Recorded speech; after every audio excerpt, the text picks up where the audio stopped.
Pernikahan Nabi Muhammad dengan Khadijah. And there's a couple who don't wanna say for the rest of my life I'll be with you, I'll stay by your side, honest and true to the end of my time. I'll be loving you, loving you. Khadijah memiliki sahabat bangsawan bernama Nafisa bin Munya. Keduanya akrab, layaknya kakak dan adik. Pada suatu kesempatan, Khadijah bertamu ke rumah Nafisa. Ia pun mengetuk pintu rumah sahabatnya. Assalamualaikum. Assalamualaikum. Nafisa. Waalaikumsalam. Tunggu sebentar ya.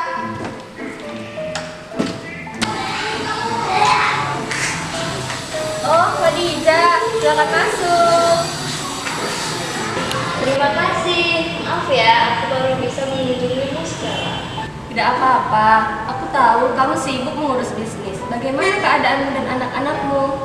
Alhamdulillah, aku baik. Mereka juga dalam keadaan sehat.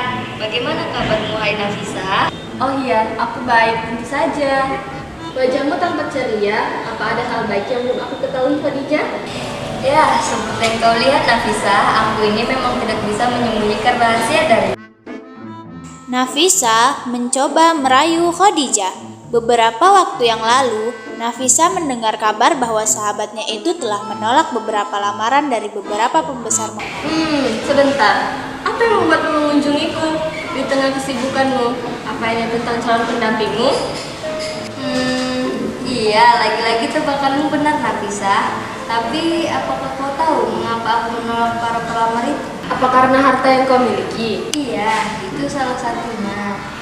Aku tidak ingin mereka menikahiku hanya karena harta, kedudukan, dan fisik yang indah di mata manusia. Sudah lama aku memantaskan diri untuk mendapatkan seorang pendamping yang berakhlak mulia, yang dapat membimbingku ke jalan yang lebih baik. Aku tahu siapa laki-laki yang kau maksud. Baiklah, demi sahabatku, aku akan mengatakan kepadanya. Memang siapa? Aku kan belum menyebutkan namanya. Dia Muhammad. Dia pria bergelar Al-Amin. Apakah aku salah? Engkau tidak pernah salah, Nafisa. Terima kasih. Khadijah tidak heran dengan kecerdasan yang dimiliki Nafisa. Selain cerdik, Nafisa juga dapat dipercaya. Hal itulah yang mendasari Khadijah meminta bantuan kepadanya. Selepas Khadijah berpamitan, Nafisa merasa sangat bahagia. Ia tak sabar untuk melancarkan aksinya. Hanya satu harapannya agar sahabatnya dapat berjodoh dengan Muhammad. Keesokan harinya, Nafisa pergi ke sekitaran Ka'bah untuk menemui Muhammad. Ia menunggu Muhammad sampai selesai beribadah. Assalamualaikum, apakah aku bisa berbicara denganmu Muhammad? Ada hal penting yang ingin kutanyakan. Kemudian Muhammad pun menjawab, Waalaikumsalam warahmatullahi wabarakatuh. Ya, silahkan. Sebelumnya terima kasih atas waktumu Muhammad. Perkenalkan, aku Nafisa. Aku ingin bertanya seputar tentang pernikahan. Pernikahan? Muhammad tidak menyangka bahwa perempuan yang baru ditemuinya ini ingin membicarakan soal pernikahan. Apa kau tidak keberatan? Aku ingin bertanya tentang pendapatmu. Dan Muhammad menjawab, apa yang ingin engkau ketahui, wahai Nafisa? Apa yang menghalangimu untuk menikah? Maksudku, apa kau tidak ingin menikah seperti pemuda lain? Kenapa tidak segera dilaksanakan? Dan Muhammad pun menjawab, aku belum mampu untuk menikah, wahai Nafisa. Kehidupanku miskin. Jika biaya kebutuhan pernikahan sudah ditanggung, dan pasanganmu adalah seorang wanita cantik, kaya, mulia yang sepertinya cocok denganmu, maukah engkau menikahinya, wahai Muhammad? Dan Muhammad kembali menjawab, siapa wanita yang engkau maksud itu? Khadijah binti Khuwailid adalah sahabatku. Muhammad terkejut dan menjawab, Sayyidah Khadijah? Mana mungkin beliau mau menikah denganku? Itu bukan kemungkinan, namun sebuah permintaan. Muhammad menjawab, apakah ini sebuah lamaran? Benar sekali, aku beri waktu engkau untuk berdiskusi dengan pamanmu. Muhammad belum beranjak dari posisi duduknya sejak Nafisa pergi. Beliau masih terkejut dengan lamaran Khadijah yang tiba-tiba. Sebaiknya aku pulang dan membicarakan ini dengan pamanku. Dan langsung saja Muhammad menceritakan tentang lamaran Khadijah kepada Abu Thalib. Aku sangat senang wahai Muhammad jika engkau mengiyakannya. Lagi pula engkau sudah cukup dewasa untuk menikah. Bentar lagi aku akan ditinggalkan dengan keponakan kesayanganku. Dan Muhammad pun menjawab, "Jangan berkata seperti itu, wahai pamanku. Aku akan sering mengunjungimu dan para sepupu. Pasti rindu berpisah dengan kalian." Aku justru merasa bahagia, nak. Setelah Nafisa mendapatkan jawaban dari Muhammad, ia segera memberitahukannya kepada Khadijah. Apakah itu benar, Nafisa? Alhamdulillah, terima kasih Nafisa. Semoga Allah selalu merahmatimu. Amin. Semoga berbahagia wahai sahabatku. Hari bahagia yang dinantikan oleh kedua mempelai akhirnya tiba. Dekorasi halaman rumah Khadijah dihias dengan indah dan aneka bunga. Para pelayan Khadijah mengenakan seragam khusus untuk menyambut para tamu undangan yang hadir. Tampak para pimpinan Quraisy dan seluruh pembesar Mekah hadir. Sungguh pernikahan yang agung dan suci.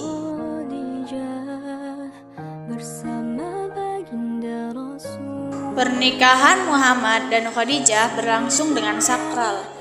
Dalam pernikahan itu, Abu Thalib selaku wakil dari pihak pengantin laki-laki menyampaikan sambutannya. Dalam puji bagi Allah telah menjadikan kita sebagai keturunan Ibrahim, Ismail, Main, dan Ibrahim. Sesungguhnya anak saudaraku Muhammad bin Abdullah adalah seorang laki-laki yang tiada perbandingannya dalam kehormatan, keutamaan, kecerdikan, dan kecerdasan. Meski ia banyak harta, sesungguhnya harta adalah kenikmatan yang akan sirna dan sesuatu yang berubah. Muhammad yang telah kamu ketahui, keluarganya telah meminang Khadijah binti Walid dan memberikan mas kawin, baik yang ditunda maupun yang ada sekarang. Demi Allah, hal ini merupakan berita yang besar dan kehormatan yang tinggi.